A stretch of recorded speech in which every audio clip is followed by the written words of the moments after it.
we're back at 7:30 out of executive session. Eric and Serena, can you confirm you're there? I'm still here. Serena's here. Okay, thank you. All right then. All right, so we're back on the regular agenda. And first thing up, we have Visitor Citizens Forum. At this time, any person with business before the council not scheduled on the agenda may speak to the council. The council may not comment or deliberate statements during the period, except as authorized by Section 551042 Texas Government Code. Linda, has anyone signed up to speak in the Visitor Citizens Forum? Eric can't copy that. All right, Eric has signed up. So, Eric, if you're there, you can unmute, please. Can you hear me? I got you. Okay, Eric Hancock, 8249 Tremont Place, Frisco, Texas, 75034. One-third owner, 20 plus or minus acres in front of Lakewood Village. I would like to speak here at the Visitor Citizens Forum about 10 errors and or omissions within the 10 sentences attributed to me during the two public hearings of January 14th, 2021. I do not believe you should be allowed to have these minutes accepted under the consent agenda because the errors and omissions are so detrimental and in opposition to my comments and readily available at YouTube for all to find, that to accept these minutes under consent would be a violation of your oaths of office. Can I go ahead and elaborate here for the minutes? You got 3 minutes, Eric. Go ahead, sure. Whatever you like. The annexation public hearing, January 14th, 2021. Second sentence down after Eric Hancock, Tremont Place. It says, Mr. Hancock stated that he does not support any portion of this ordinance calls for the removal of the current entrance.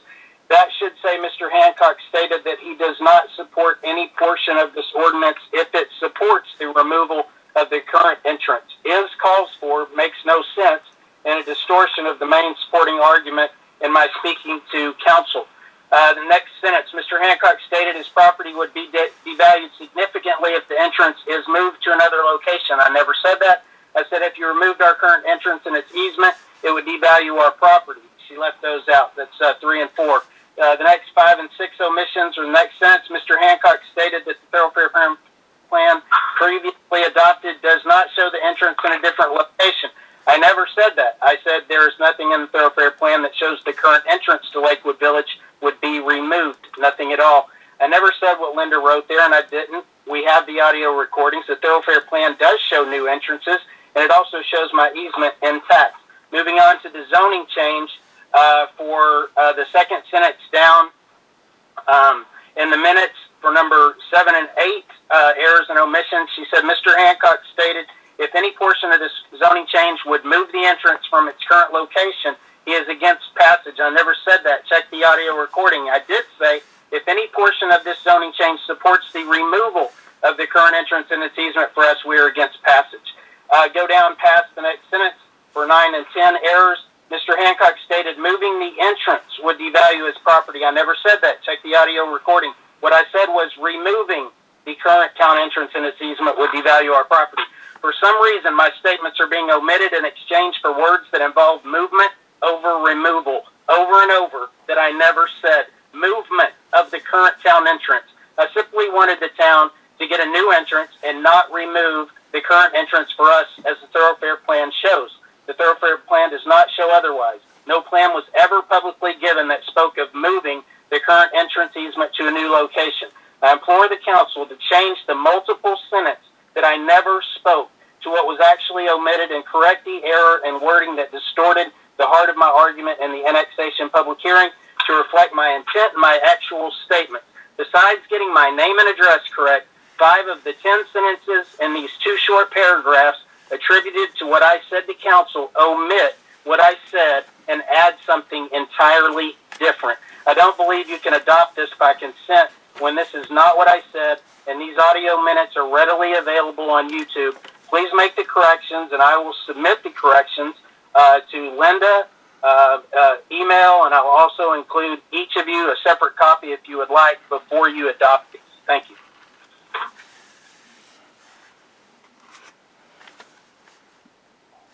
do star 6?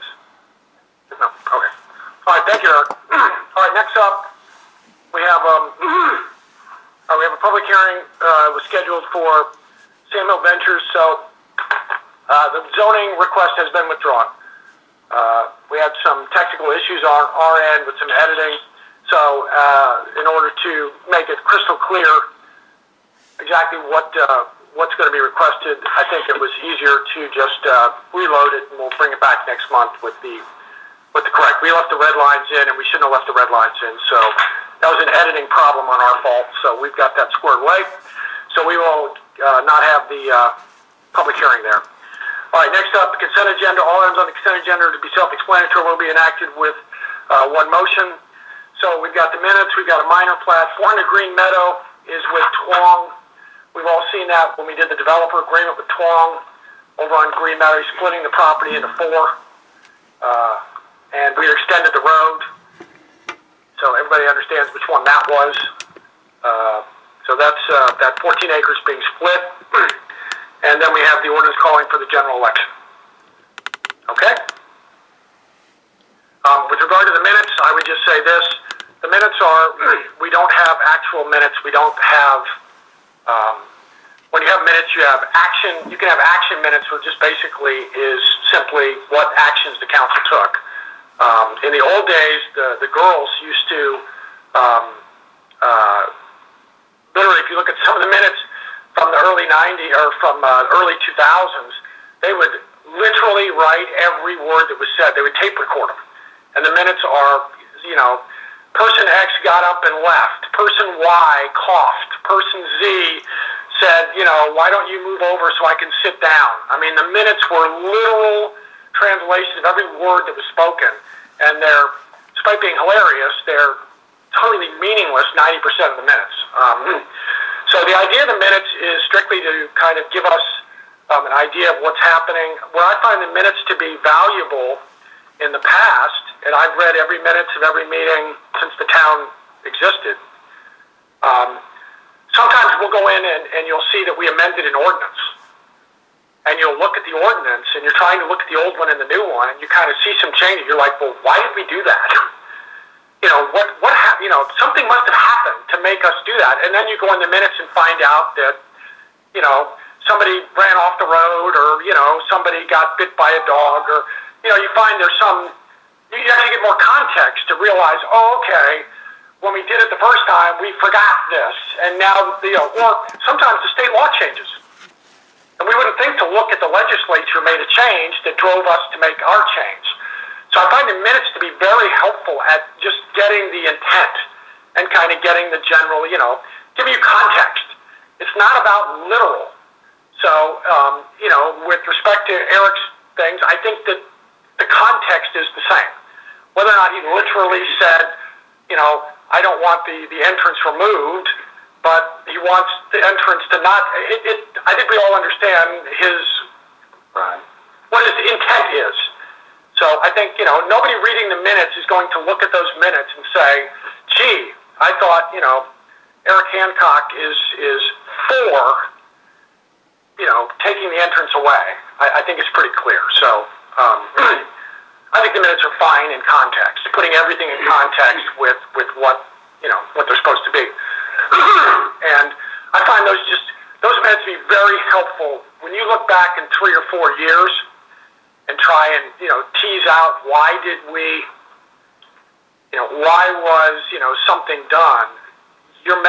My memory's not that good to remember why we did something. So anyway, does anybody have any questions? Hey. Eric, Serena, you there? I'm here. No questions. Eric, good. I'm Serena? Here. Yeah, I'm here. Okay. Any questions on the consent agenda? No. Okay. All right. Reread them. Okay. Okay, well, I make a motion we approve the consent agenda. Dale has a motion to approve the consent agenda. Matt Biss has got the second. Serena, I need you and Eric to identify yourselves as you vote. So could you go ahead, please? Serena Leslie, I approve. Okay, Eric? Eric Fries, I approve. Okay, thank you. Everybody in the room? All right, thank you very much. All right, so moving on. We have the regular agenda, so we are skipping number one's been pulled, obviously withdrawn. Number two is discussion of concrete roads. Okay, so everybody's seen we milled Melody. They've started doing some excavation work on the west end of Melody. They're progressing. They poured concrete this week. Not real happy about that. The standard calls for 38 degrees, and rising temperature is the standard in the contract to pour. They claimed it was 38. My response was they own the road. So it's their road, they own it. But Which day did they pour on? Monday, I think. Monday. And it was 32 degrees according to my thermometer. It was 32 degrees according to the weather station at Stowe. It was 32 degrees according to my phone. But they claimed it was 38 and rising. Has there been any pressure testing yet? But it's their road, so we'll see how that goes. But in strongest terms, we through the engineers told them that we strongly request they not pour again until next week. Week after, as the customer. I did check with them. I got in writing approval for us to use our eco-friendly snow ice melt on the concrete. So I went ahead and we did that just to make sure. And we do have a plan in place. I don't know if many of you have seen it, but we do actually have many years ago we passed a plan. The intersections, we're going to do kind of the sequencing. We would do the intersections, the hills. We don't do every street because we want to conserve the mix. We have a whole pallet of it down at the wastewater plant, so we have quite a bit. So our plan is to do our hills and our intersections, and then time permitting, our plan is to go into Sunrise Bay and get out to that first entrance so they can get their hill. Do that hill there on Spinnaker to get their entrance, to be a nice guy and help them out. El Dorado is a different animal altogether. We're not going out on El Dorado. So that was so that's good on the road. Most everything is open. Melody is worked on, but Carrie is now, I think, about 95% done, except for one small stretch now in front of Serena's house. But they did pour fast-setting concrete, which sets instead of 15 days or more now, it sets in about 3 or 4, and that's on their nickel. So they're trying to goose the schedule to get back on track. So did they do any testing on this before they did on Monday? I have not got any readings yet. They did cover it, so they tarp it and cover it to try and retain the heat in there. But obviously, I'm not a fan of pouring when it's going to freeze because anyway. But that's why they get paid the money. They own it for 2 years, so. But other than that, it appears like we've got all the conflicts are done, and they started surveying High Ridge now. So High Ridge got survey stakes all down it. We'll find out on Monday's meeting what that means. I doubt they're going to do any work on High Ridge right now. We're still talking about basically paving Green Meadow before High Ridge, and then basically going around the square. So blocking off High Ridge right after Green Meadow, and you just go down Green Meadow to Shoreline and out Lake Crest, and basically just go around the block. And then because I don't see how you can go down High Ridge with the hill and the curve with one lane. It's just it's just not going to work. So that's on track. But I think. We're making progress. Yep, sounds good. Okay. Any questions, Serena or Eric? No. No, sir. Okay. Very good. All right. Next up, we have the financial update. Eric, Serena, I'll send you these spreadsheets later. I meant to send it to you. I just forgot. But I'll have have this. I'll email this to you. So basically, we got two things going on here. The first sheet of paper here looks at our bond payments. We made our bond payment $323,891.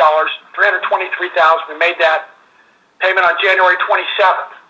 So we made our first bond payment. The second one is due in August, and that one is $85,000. So it's $323 and then $85. So in our debt servicing fund right now today, we have a little over $39,000. We've gotten 89.5% of our property tax have been paid. So 10% of our citizens are delinquent. And that's about par for the course. Everybody will pay by August. Some people pay a month late, 2 months late, 2 months late. It kind of dribbles in. But we've got 90% in on time. So we have another $23,000 still to go in debt servicing, which means we're going to end up with about $63,000. There'll be a little more because of the penalties and interest. Basically, we're looking at $63,000 in our debt servicing in August. Our payment's $85,000. So we've got to make up another $22,000 to bridge the gap with our tax money. Our tax money right now, we have 101 sitting in the bank already on tax money. So we should end up with about 130 in August. So we have no problem. We're teed up to make that bond payment. No problem. Okay? So bond payment looks really good.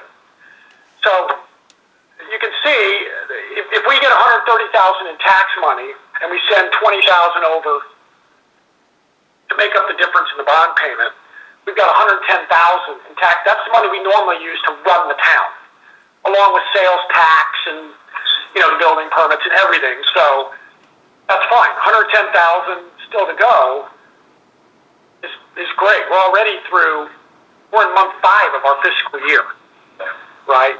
So we're fine. Sales taxes are running 30% over last year, which was 60% higher than the year before. So sales tax continues to be a good driver for us. So the second sheet deals with our current cash balances right now. So in the general fund today, we've got about $24,000. We've got $101,000 in the tax fund. So we've got $125,000 kind of in our operating funds, if you will. We have $616,000 in our reserve fund.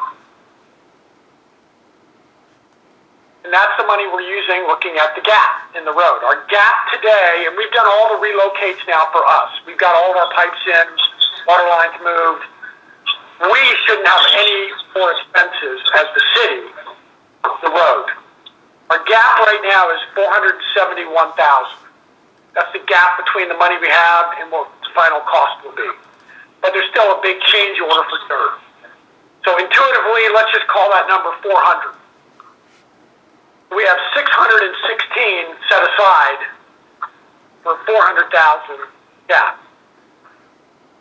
So we're in really good shape. Not worried about when we reconcile the books at the end of the road project. And any money that we have left over there, obviously, is back in our operational bucket. Okay, because that's not, those general fund reserves are unrestricted. That's our money. That's not bond money. Right? So I feel confident that we'll be able to run the city on the cash we have already. And those reserves, once we pay off the gap, that'll be our reserves. We'll have that money. We won't have that money to run the city. Does that make sense? Yep. I think those reserves will stay reserves. That we've got enough inflow money with the sales tax and the admin fees from the utility fund. I think we're going to add to our reserves by the end of the year. So that looks really good. The reserve right now is $616,000. So utility fund, we've got $36,000 in our utility fund. We've got $188,000. So we've got basically $225,000 or so sitting in the utility fund right now. And I'll talk about the utility in a minute. But basically, so we're fine with the utility fund. we're in really good shape with the utility fund. Okay, MDD is sitting on almost $50,000. They're doing great. They're ready to participate in any development-related stuff. They're ready to go. They've approved participating with us. So that's a nice chunk of money. Yeah. And Last Resorts is now online, so that's going to start adding even more. So their water system revenue will double starting this month. And their sales taxes are up about 30% as well. They're tracking ours as well. So they're doing very well. Okay? So basically right now as we sit here, after making our bond payments, what's amazing, we've already made our bond payment, the big nut, the $300,000+ bond payment. We still have just over $1 million in the bank. Yeah, that's pretty good. And that's not the debt. That's not the bond money. That bond money's not here. This is our money. Yeah. So I'm real happy. I think we're in really good shape financially. We are in great shape, even though we kind of have some open-ended obligations out there. I think we're really over-reserved, and I think we're in good shape. We're good. Matt, do you have any questions? No questions. Okay. Eric and Serena, I know it's hard for you because you don't have the document in front of you, and that's my fault. But do you have any questions? No. Okay. No, I'm good. Okay, and I'll email this to you guys so you can kind of see what I'm talking about. That was my fault. I apologize for not getting that to you. Okay. Clint, you okay? Just because you guys, just because you can't see it, he's got a lot of hand movements. That's all that talking to. I know they missed that. All right. Moving on. All right. Discussion of the town utility systems. Okay, so this is one I want to give kind of everybody an update. It's so obviously we've winterized everything. We have we've started working on that. We have our snow melt ready. We've got those. We're ready to do that if we have to. The water systems have been winterized. We've got heaters going. We've got heat tape on all the external piping. I've looked into. We've started down the path of acquiring the knowledge and set aside for emergency generators, just in case we lose power. I don't think we're going to lose power for an extended period of time, but we're going down that path, making sure we've got generators set up for us. We know where to go. We've got accounts set up. So that should some ice storm knock us out for 4 days, we would have the ability to run the water system on a slimmed down basis. But we've had to do that before with generators. When we had some power issues about 7 or 8 years ago. It's been a long time now. So anyway, contingencies have been put in place for us in case we lose power. CoServ's done a lot of work here in the last year or so with trimming a lot of trees. So, our biggest thing isn't a tree going down. That's fixable. It would be if there's a systematic, like we had during the Super Bowl that year when it was an ice storm, we got trashed. So I've got that worked out. Our biggest issue that we have going on right now that I want to make you aware of is that our fiberglass tank, one of our fiberglass tanks has sprung a leak. So it is now leaking, and so we have to repair it. It's leaking on the bottom, which is, problematic because we've got to be careful with the foundation and all of that and the pipes. That's where all the pressure is. Exactly. So what we've done right now proactively, we reached out to the company that built the tank, and we're working on getting the repair guys here. In the meantime, we've dropped the tanks to half full. Try and, minimize the risk, because you never know. I mean, if the tank were to let go, I don't think it will, but you got to be careful. If it does, we don't want a tsunami wiping out the pump house. So we're doing the best we can to drop that. So we've dropped the tanks half full. What that required us to do is the electrodes that drive the wells, all the wells and all the control systems are in the fiberglass tank. So we've had to migrate those over to the steel tank. So that was something we did earlier in the week. We had to take the system offline briefly. No one knows that because it didn't affect anything. So we moved the controls over off the steel tank. We're running the whole system, but now we're running off the steel tank. And what that means from a practical standpoint is the fiberglass tanks will now shut off when the steel tank is full. And the steel tank is only 15 feet tall, so that effectively means we're going to shut the fiberglass off halfway, which is our goal. When they come out to do the repairs, we're going to have to empty them. So, We have to empty both fiberglass tanks? yeah, well, the problem, so part of the deal is with us is that the fiberglass tank is leaking, we have to empty it, but there's no way to get in the tank unless you climb in from the top. There's supposed to be a manhole on the side of the fiberglass tank. Well, in 1990X, when they bought it, they didn't think to put a hole in the thing that you can get in. So the only way to get in it is a small porthole on the very top of the tank. And no one's volunteered to go in the porthole on the top of the tank. So we're putting manholes in the side.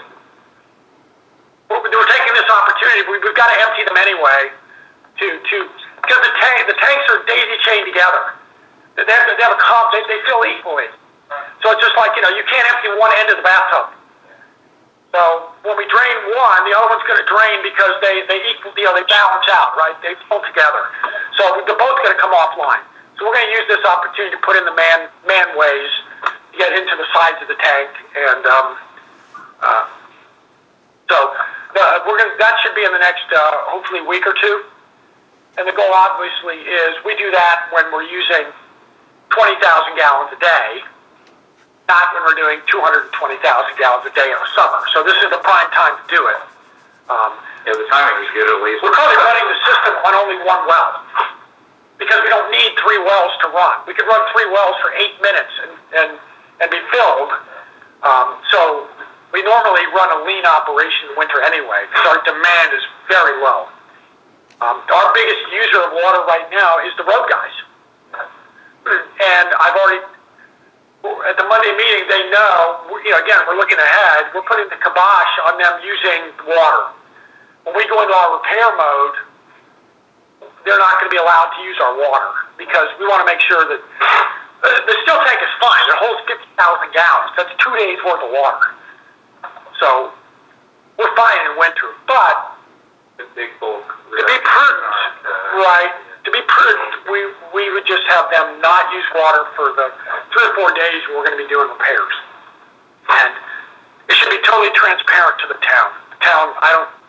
We're not bringing the system offline.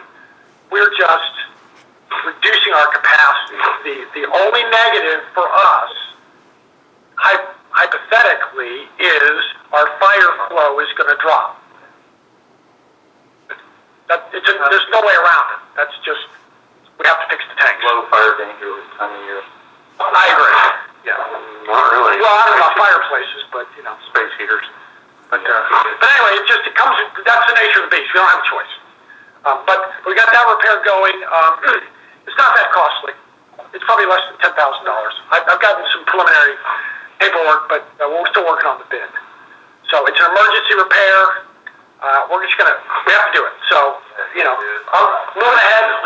I didn't ask you to vote. We just found the leak the other day. All of a sudden there was a bunch of water at the bottom of the tank. It's dribbling out. It's not like. It's not a raging river. It's just, but I kind of wiped it all away and cleared the pad. And I came back an hour later and the pad had big puddles on it. So it's clearly, it's not in the 1,000 gallons a day range, but, you never know with the hole in the dam, right? It's like, well, it looks like a small leak, but, it's fiberglass, I don't know. But it certainly is, I think it's a good sign it's leaking in winter. We would be hurting if this was happening in summer.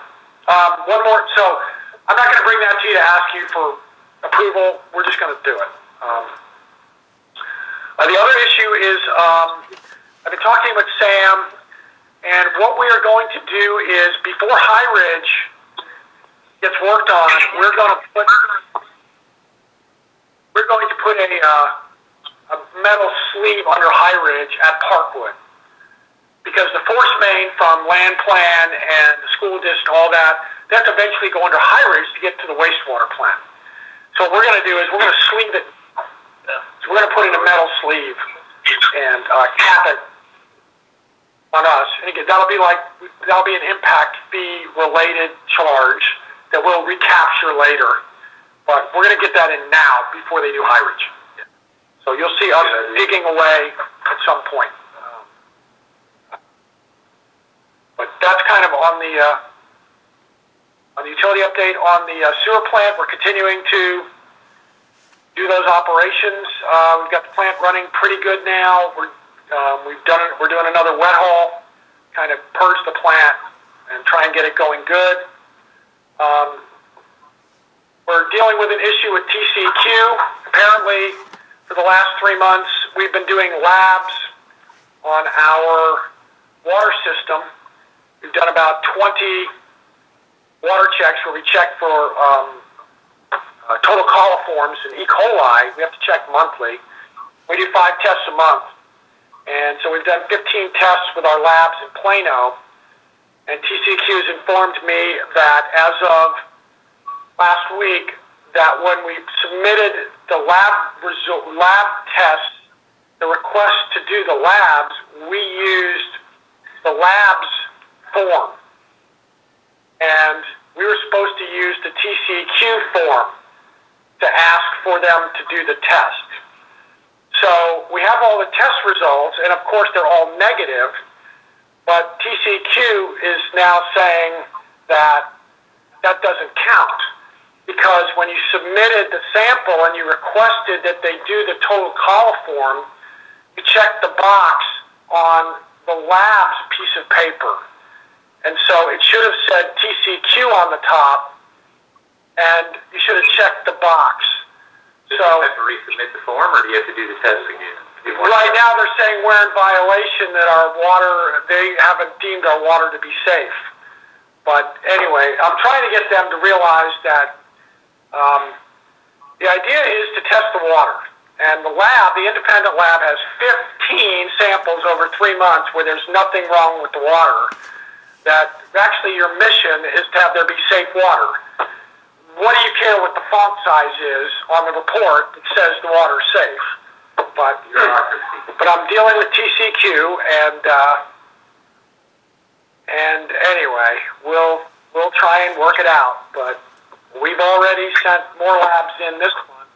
Now, the big problem is that apparently the lab is the one that's supposed to give us the form. But the lab decided not to give us the form. They gave us their generic form. So TCQ doesn't know why the lab didn't just give us the form that you use for a water system. And we don't know either, but apparently, so that's been my run down TCQ lane. They still want us, TCQ, a different division,